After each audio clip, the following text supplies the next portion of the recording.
If you've been as annoyed as I have been this past year when you try to unlock your iPhone while you're wearing a mask and it doesn't work, and then you have to enter your passcode, well, there's some good news for all of us.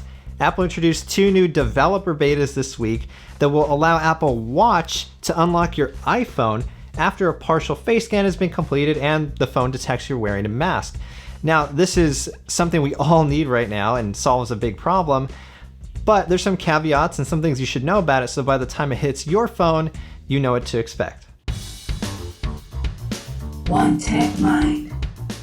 Hey there, I'm Lance Somoza. Welcome to One Tech Mind. This is where I'm doing tech videos with a focus on Apple and the user experience aspects of technology.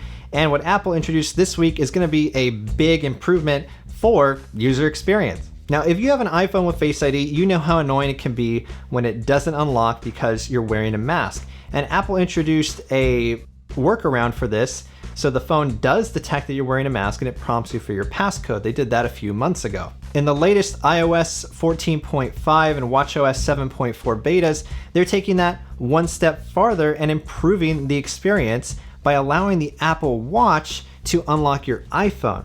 So let me give you your first look at how this works, along with some caveats and things I've discovered about it. And keep in mind, this is in developer beta right now, so don't try this at home. I am a trained professional. First of all, as of right now in the beta, you have to manually turn on this feature by going into your Settings app, scroll down until you hit Face ID, enter your passcode, scroll down to the new Unlock with Apple Watch section, and turn on the feature. And Apple gives the description right there. iPhone can use your Apple Watch to unlock when Face ID detects a face with a mask.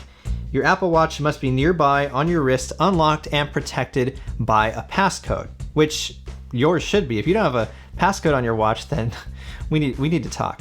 And that's pretty much it. From then on, when your watch is on your wrist and unlocked and meets those conditions, it will unlock your iPhone if you're wearing a mask. And here's a quick demo of how that works. So here's my locked iPhone 12 Pro Max. I'm going to point it at my face with the mask on, and boom, it's unlocked.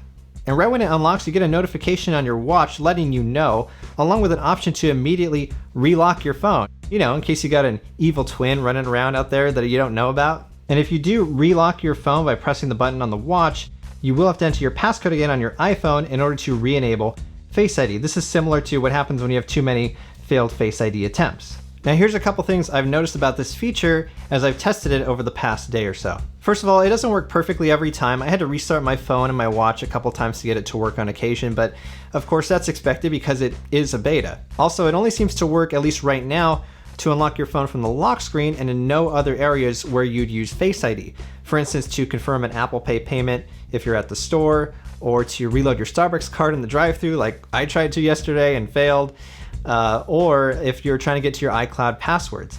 It doesn't work in those areas yet, but I hope it does. I hope Apple improves it and brings it to those areas too, because that makes it even more beneficial.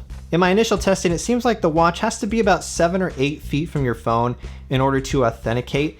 If it's any farther than that, the phone asks you to bring the watch closer to it. So in day-to-day use, proximity shouldn't be a problem. It seems like Apple's got this really finely tuned even with the first beta. And that's pretty much it for this first look. I'm really excited about this feature. I can't wait for Apple to improve upon it with every beta as they usually do and finally release it to all of us. It can't come soon enough, right?